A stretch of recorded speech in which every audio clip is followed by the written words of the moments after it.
Come on in, sit back and relax. You're listening to episode 167 of the WealthTech Today podcast. I'm your host, Craig Iskowitz, founder of Ezra Group Consulting.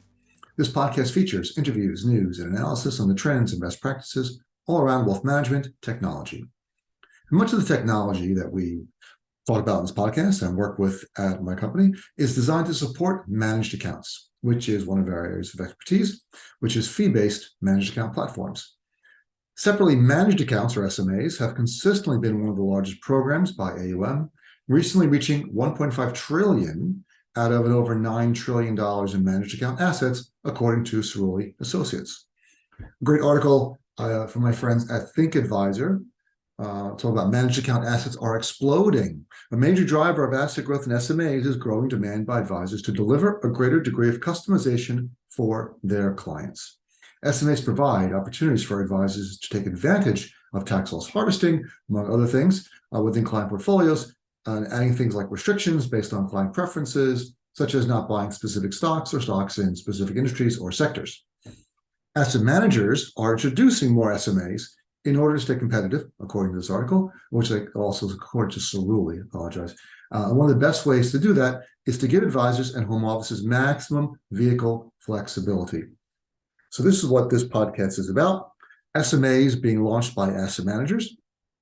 There's a history of asset managers recently, over the past few years, launching their own SMAs, including Fidelity, Putnam, American Century, Natixis, and Voya, to name a few. Today's episode is another asset manager, DFA, Dimensional Fund Advisors, launching their own technology for advisors to invest their client assets in DFA branded SMAs. I found this to be interesting because we wanted to drill down into the platform, understand the technology, why DFA built their own technology to launch this, how it's going to be working, why it's better for advisors, and how they plan to use it. So I was excited to speak to today's guests, who are both from DFA. First is Lisa Dahlemer, COO, and Sean Jaberzadeh, VP of Enterprise Client Group. Now, if you are the CXO for an asset manager, TAMP broker-dealer, enterprise RIA, or fintech provider, and need some advice and guidance on wealth management technology, you should run, not walk, to our website, EzraGroupLLC.com, and fill out the Contact Us form on the homepage. Our experienced team can help with RFPs, software implementations, evaluation of your current tech platform, and more. You can take advantage of our free consultation offer by going to EzraGroupLLC.com. And a quick housekeeping note before we continue, please subscribe to this show wherever you listen to podcasts so you don't miss an episode. Now, let's kick this thing off.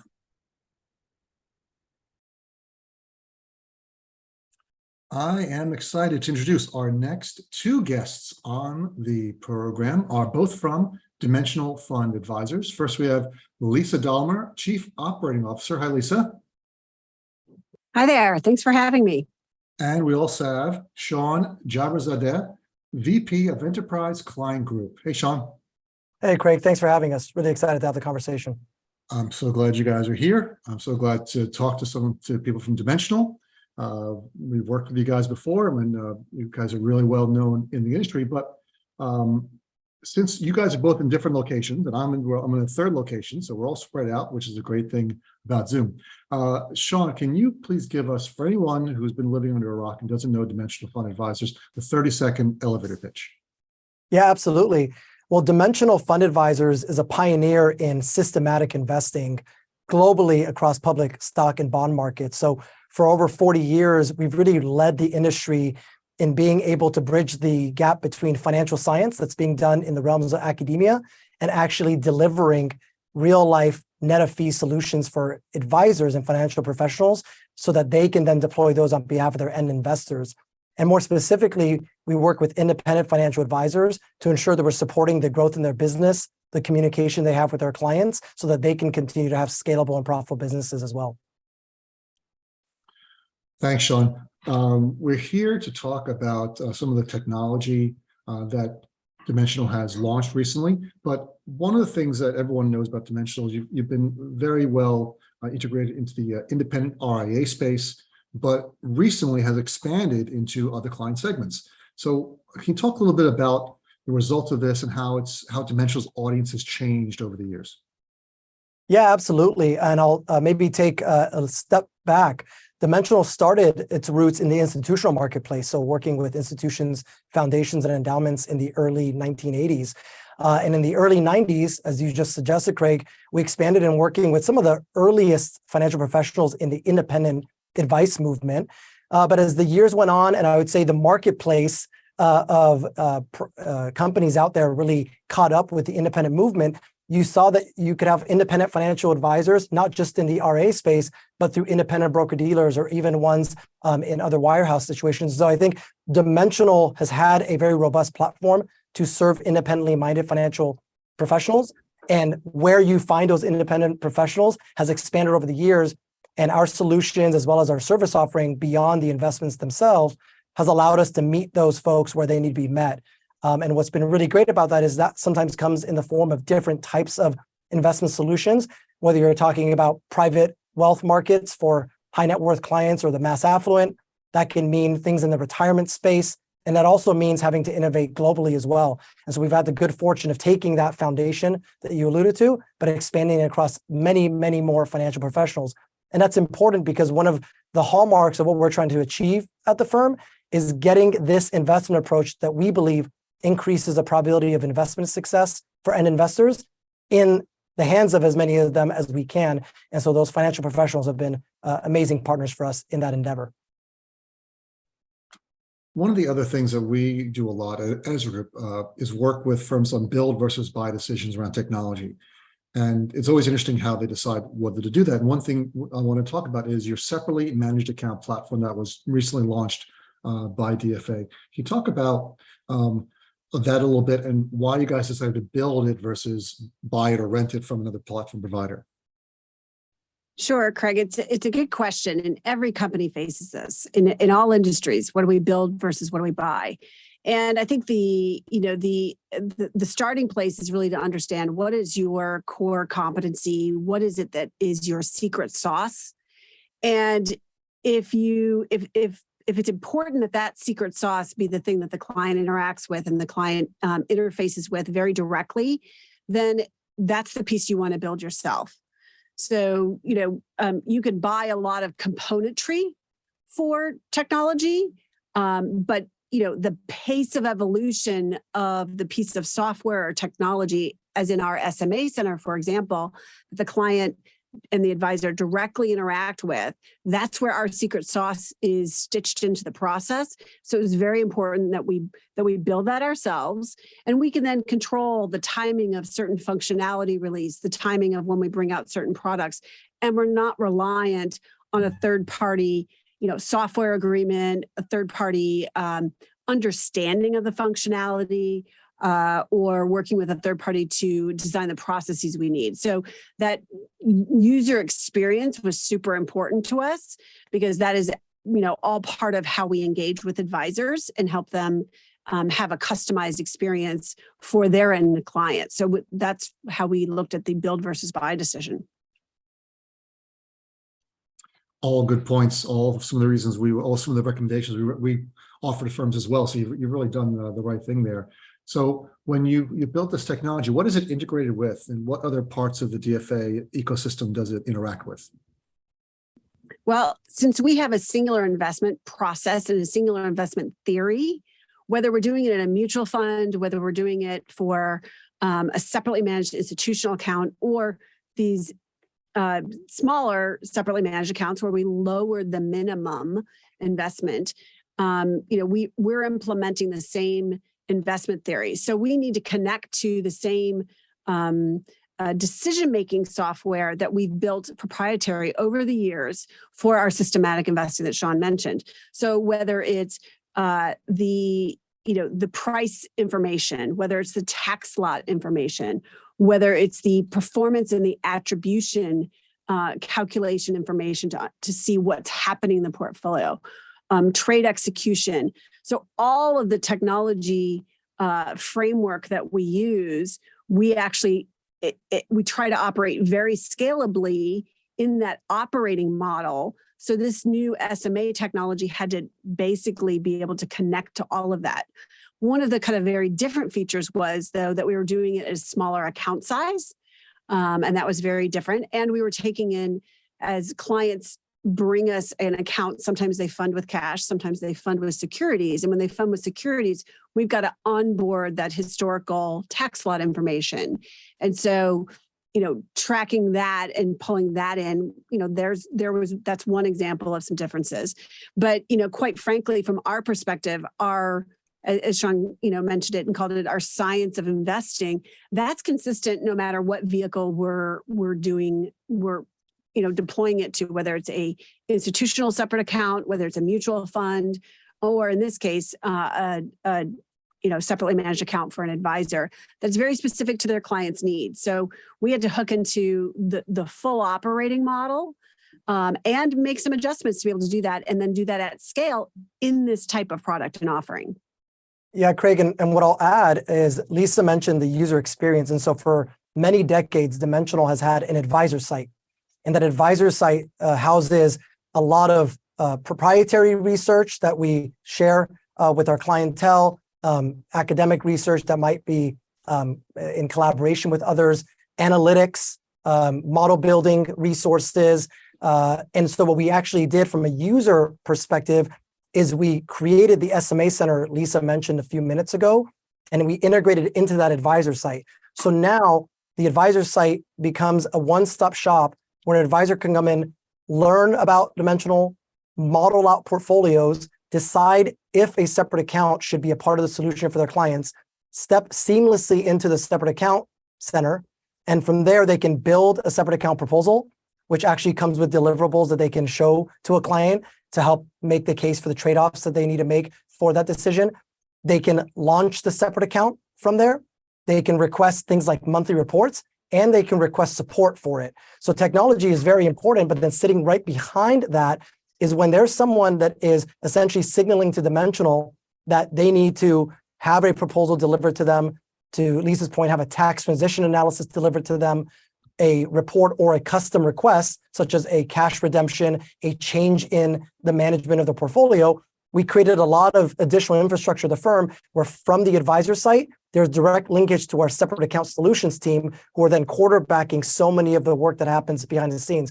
So I think that's been very, very seamless, both for the end user and for Dimensional internally, because we needed to be sure many people can work very effectively together to be sure that at Lisa's point, we can profitably and scalably deliver everything we've done for 40 years, but in a far lower minimum. And we've been getting really positive feedback, which has been very gratifying.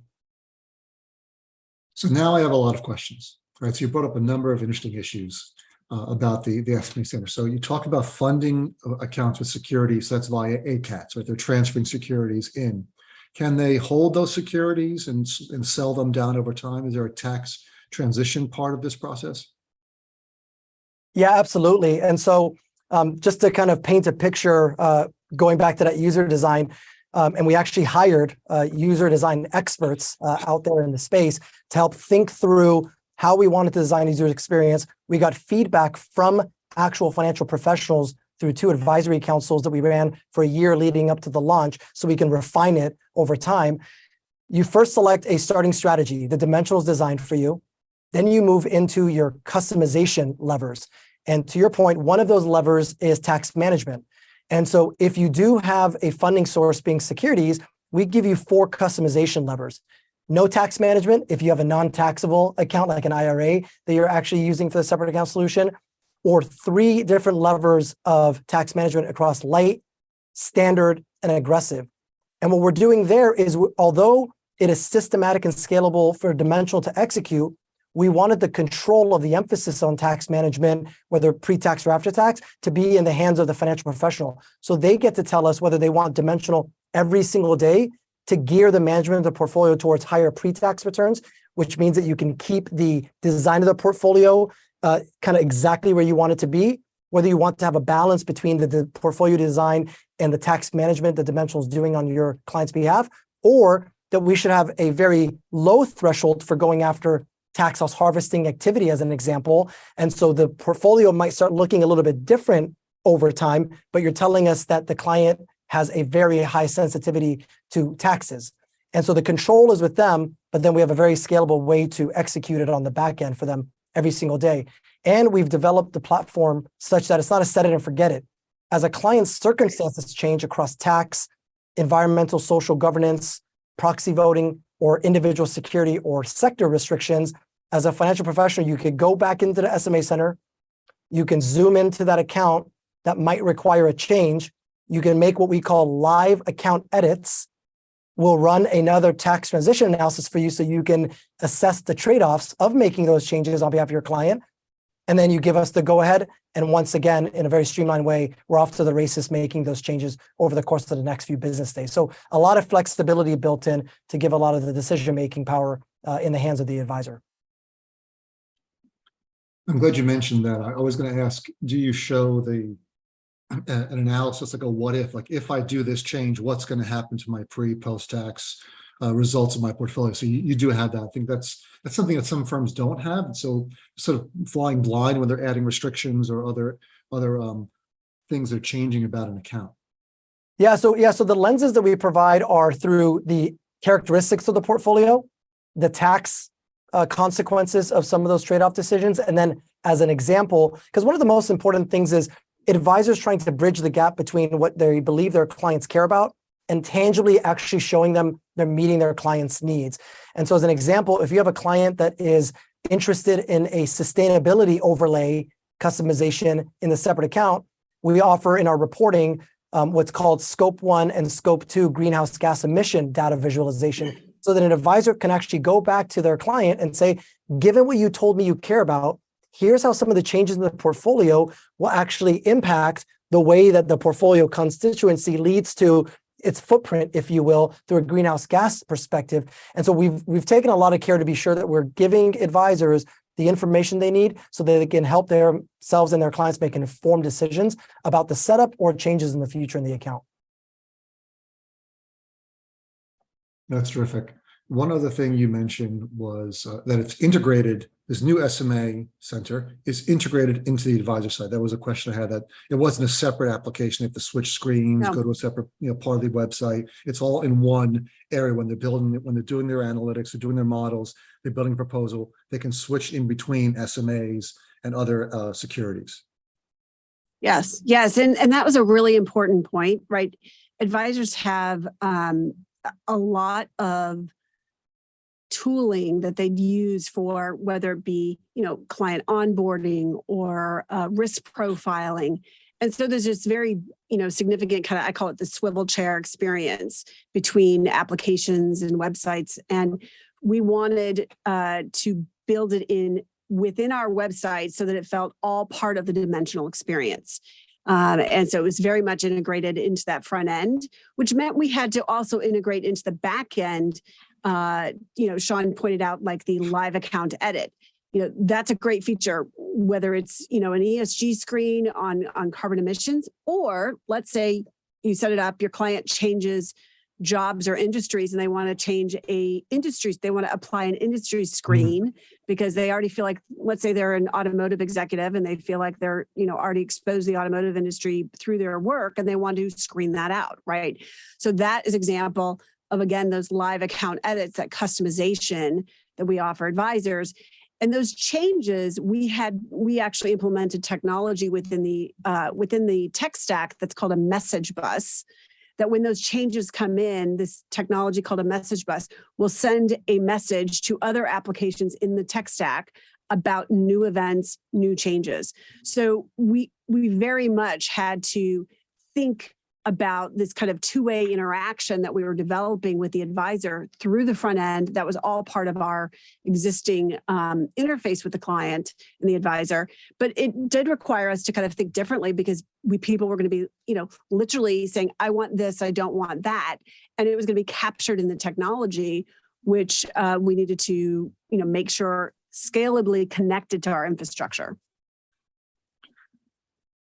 One of the things I find interesting about what you've done here, it's kind of a move away from how DFAs operated in the past. I mean, it's in a good way, right? You're providing more services and more capabilities, but you're sort of moving into the TAMP capability area where a lot of TAMPs offer very similar services where you can build your models, you build your portfolios, you can mix and match different types of securities. You've got a team in the background that can help you with proposals. Do you see yourself as competing with TAMPs in some ways? And is that something you were concerned about when you built the SMA Center? No, I wouldn't say I don't see ourselves as competing with TAMPs. We have a lot of relationships, and we definitely value the role that the TAMPs play in the ecosystem for advisors. We're not trying to book trades, do settlement. We're not a end-to-end technology or back office processing tool for an advisor. So I would say that we're complementary. And actually, if anything, we're an example of why somebody would, we're an example of using technology to help the advisor do that which they want to do and do it better at a more customized level, at a way that they can then explain and illustrate to their client. We're complementary in the same way a TAMP is. Yeah, and Craig, if you remember, I mentioned that we stood up 2 advisory councils leading up to the actual live launch of our program. And we actually had, so the 2 groups were, the first group were what I consider subject matter experts in separate accounts. Virtually every end client of that firm was getting a separate account. And the second group were kind of newer to the idea, maybe had launched a few accounts, and it was a wonderful mix of perspective we were gaining. Well, in both of the groups, we actually had TAMPs that were a part of that advisory council feedback loop. And today, as a part of our launch clients, we actually serve several TAMPs. So I think just going back to Lisa's point about being complementary, we took both independent RIAs, folks through independent broker-dealers, and TAMP firms to ensure that actually the platform we were building could serve a single individual RIA that's kind of doing everything for the firm, all the way to serving a TAMP that has to serve hundreds of constituents and everyone in between. And I think that flexibility has served us well out of the gate and will continue to serve us well as far as where we take the program. But it's been a really exciting collaboration with the community. Glad to hear that. And everyone is really both partners and competitors in some way. There's a lot of co-opetition going on, whether you're custodians or you're an RIA platform vendor or you're a mutual fund, other things. So everyone's sort of overlapping in lots of little ways. But one question I had was, how do the SMAs get traded? So if I'm on your platform, I'm on your SMA Center, I say I want SMA from Nuveen or an SMA from Harbor, Safe Harbor. I want this, that SMA. How does that get, if I pick it, I choose it, I put it in my portfolio, how does it get executed and traded? Yeah, I'll start. And I think Lisa might want to come in as well. So just to maybe clarify a little bit. So Dimensional, right, as you know, Craig, has been 40 years in the business of building investment solutions based off of the academic science. And so in the same way that we build mutual funds, we build active, transparent ETFs, we've actually designed starting strategies through the lens of a separate account. So whether it be a US large cap, a US all cap exposed to things like size, value, profitability, whether it be global separate accounts where you're getting your access through American depository receipts, it's dimensional design solutions. So not third-party separate accounts. Because I think the reason folks are coming to us is because they consider us an expert in capital markets and execution. And so we wanted to build that in and deliver it to the community. So you start off with selecting that strategy the Dimensional is designed. You get to apply any number of customizations, such as tax management customization, ESG, individual security restrictions, or sub-industry restrictions for human capital considerations like Lisa alluded to. And then you go through the process of getting your tax transition analysis, selecting which strategy you'd like to launch from relative to the trade-off you want to make for the gain realization that you might need to incur. And then Dimensional is managing it every single day. And so what we were really trying to go for is everything that we've delivered for 40 years, how much of that can we deliver at a far lower minimum than the commingled solutions that we have that are running billions of dollars at a time, but while demanding the least amount of interaction for the professional. So the least amount of inputs from the advisor to get them to exactly where they want to be in a customized solution was kind of really what we needed to go for. And so I would say the 3 pillars that we stand on are going beyond indexing, which has been a staple of what we've delivered forever, going beyond the tax management that is purported to be done out there in a very thoughtful manner in a daily cadence. And then what you, Lisa, and I have been talking about for the last 20 minutes, which is ensuring that all of it is very streamlined. Because when we ran a lot of feedback in the early days, I would say a non-technical term, but advisors said what's out there is clunky. It's Excel sheets being exchanged by emails and so forth. And so we wanted to take care to make sure we made it as operationally streamlined while delivering what they wanted. And Lisa can chime in on kind of the portfolio management trading if you like at all. Yeah, I mean, so for example, Sean mentioned that people were looking for things to feel more integrated, less spreadsheets going back and forth. And so one of the things we have set up is a way for the advisor to onboard with their custodian and their account information in this SMA center. So, these clients come to us, sometimes they fund with cash, as we mentioned, sometimes they fund with securities, and we're transitioning it to a particular positioning of, a dimensional designed SMA.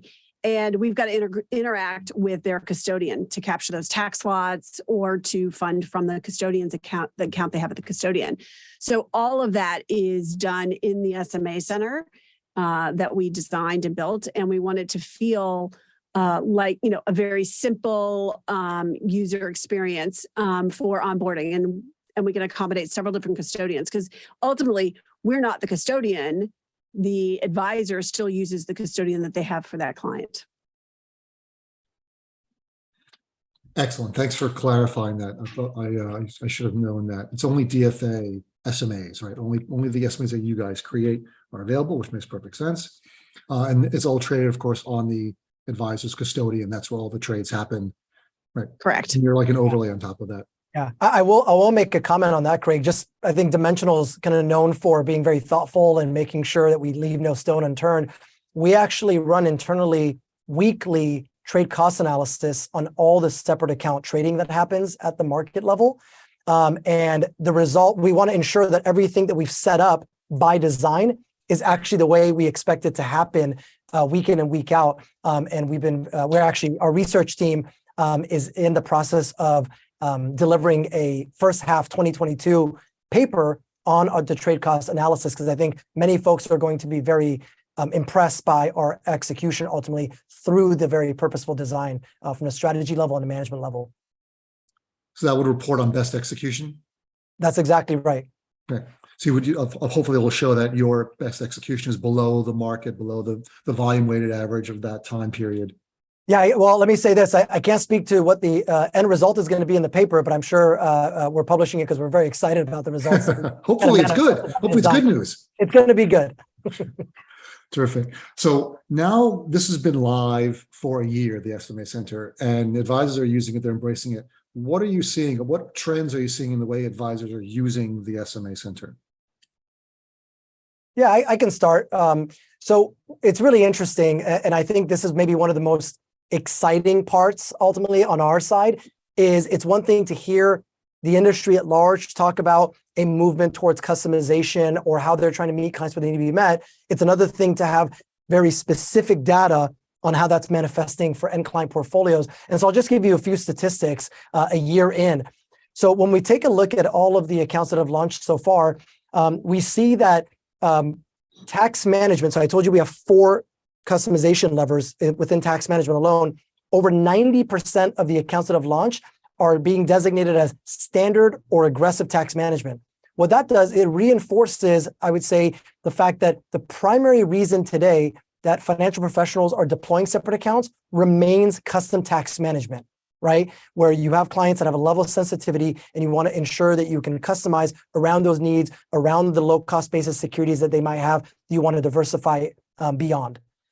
Now, if I move away from tax management customization for a moment and I look at all the accounts and I say, what about other customization across ESG or otherwise, what you see is 50% of the accounts that have launched actually have no customization beyond tax management. So the advisor is saying, what I really needed to come here for is a customization beyond what a mutual fund or even an ETF can provide, because we can do lot level tax management on behalf of the client relative to what their circumstances may be. And as you probably know, Craig, you can use a separate account as an offset to what's happening outside of the separate account. Whether it's a realized gain or a loss outside of the separate account, you can use a separate account as a complementary piece. And then for the other 50% where they are using customization, we kind of define them or label them as 25% of them are what we call minimally customized. So they're customizing between 1 to 5 specific pieces across ESG, individual security, or sub-industry customization. And the other 25% are what I consider highly customized, which are greater than 5 customizations across ESG, individual security, or sub-industry. So it's been really interesting to see the wide spectrum of use cases that advisors are delivering separate accounts for. Those were a lot of statistics. We can follow up if you'd like. No, I just want to review them quickly because you went through so many. So 50% of accounts have no customizations beyond tax management. Correct. Then 90% of those accounts have either standard or aggressive tax management. Right. So what does that tell you? What's the message that sends that investors or their advisors are more attuned to taxes, more concerned about taxes, or less? More. I would say it's one, they're more attuned. And there's a big backdrop, of course, depending on the state you live in and the broader economy, about taxes kind of always being on the table. So I think it says that advisors are more attuned and investors are more attuned. I think the other thing that it says is that advisors are looking for more sophisticated tax management. So it's not just important to say that you care about tax management. It's really important to be able to customize relative to the client's circumstances. I'll go back to one of maybe Lisa's examples from earlier and expand on it. Let's say you have a client who's a business owner and they start out by not really taking much of an income. And so if we take the state part out of it for a moment, they're not a high income individual, right? Because everything's really tied into the business. You launch a separate account with a low minimum, you give them a foundation of individual securities, knowing that in the subsequent 12, 24, 36 months, they're going to have a liquidity event. That liquidity event happens. All of a sudden, they go from being lightly sensitive, if at all, to taxes, to being hypersensitive to taxes. You go back into the Dimensionals SMA Center. You go from the light custom tax management to aggressive.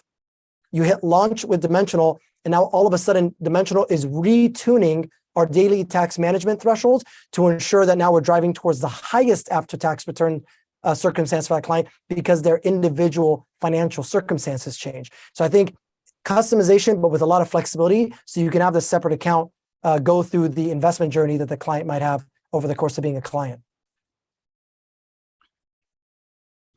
Interesting. So, of course, we all know that SMAs can offset other accounts and other holdings that a client may have. Do you have any held away account or account aggregation technology where I can see as an advisor other accounts that the client has, so I can offset, or they have to bring that information in on their own? Yeah, it's the latter. And I think this goes back to Lisa's comment about not being end-to-end, right? So there's a place for other tools in the overarching tech stack that a financial professional uses. And so they would tell us that information. Now, in the case of wash sale considerations, though, when a financial professional links another account to the Dimensional separate account, we will take care to not trip wash sale rules as we're endeavoring to do daily tax management considerations. Super important. Most applications have that. We call that tax aware. But yes. That's the bare minimum. You want to watch out for wash sales. Yeah, that's exactly right. Okay, we're almost out of time. I want to get another question or two in. So what's on your 12 to 24 month roadmap for technology? What can we expect to see from DFA in the next year or two? Sure, Craig. I think it's a great question. I think, our view is to continue to enhance the functionality in the SMA Center. So, for example, adding ETFs, dimensional ETFs as a tooling and as a selection in the SMA Center, but also, preparing ourselves for, consideration around fixed income securities in the SMA Center, and just constantly improving that user interface. As Sean mentioned, we work a lot with our focus groups, both advisors as well as our peers and industry partners of TAMPs, and we really want to take in that feedback on, how do they want to be able to take this, to your point, and make sure that they're able to use the information and look at it in their whole portfolio. So there might be things they want to export, et cetera. So performance attribution, the effectiveness of that tax management. So we're just really looking at functionality enhancement over the course of the next year. And then on our side, making sure we're doing that as I'm looking at the whole operating structure, everything from onboarding the account to transitioning the account into the positioning that Dimensional thinks is best for that design, given the preferences they put in, the selections they put in, executing, reporting, billing, and the whole interaction space end to end. I'm looking at that from an operating model perspective to make sure we're operating quite scalably, but scalably not to the sacrifice of that customization we think that the advisor should have and should have control and features on. Because meeting your customer where they are, delivering to the advisor the features they need in order to explain their view to the end investor, that is the number one goal. And doing that in a way that we can bring our systematic, quantitative, process to basically more advisors at a different, account size. This has been super helpful for me. I really appreciate your time to help me understand the SMA Center, how it fits in. And of course, the audience, I'm sure they're much more educated on how this all works. Lisa Dahmer, Sean Jabrazada, thank you so much for being on the program and helping us understand the SMA Center and DFA. Where can people find out more information about Dimensional Fund Advisors? Yeah, I think they can email us at sma@dimensional.com, or they can go on our public site, dfaus.com, and find information there as well. Fantastic. Thanks so much for being on the program, guys. I appreciate it. Nice meeting you. Thank you for having me. Hey, it's Greg again. Here are my top 3 takeaways from this episode. DFA built their own SMA technology center rather than using one of the external tech platforms that are available, which is interesting from my point of view because advisors wouldn't really know the difference since any tech is white label. But this is part of a trend we're seeing with more asset managers building their own tech, sort of a hybrid TAMP. Where does a TAMP line begin for an asset manager? Where does it end? How much technology does an asset manager build before they become sort of like a TAMP? Excellent question we can explore on another podcast or even in a blog post. Second takeaway, the DFA SMA Center will only offer DFA SMAs, just their strategies. It is not a supermarket like Adhesion or other TAMPs out there, because they're not a TAMP, right? They're just an asset manager. They want to offer only their own strategies through their SMA Center, which makes a lot of sense. And the third takeaway, this SMA Center will be integrated into the DFA advisor site with research, analytics, models, proposals, with tax analysis, basically everything an advisor needs to work with the DFA products. Great idea. We love integrations. We here at Ezra Group encourage integrations, especially with our Ezra Group WealthTech integration score, try to make more firms integrate and make it more transparent as well. So good to see that this SMA Center will be integrated into the rest of DFA. And that's the end. You've reached the end of this episode. Thanks for listening. Please go to our website, EzraGroupLLC.com, scroll to the bottom of the homepage, and subscribe to our newsletter. Once a month, you'll receive an email chock full of wealth management goodness, links, news, analysis, insights. You will not be disappointed. Thanks again for listening. Talk to you all again next time.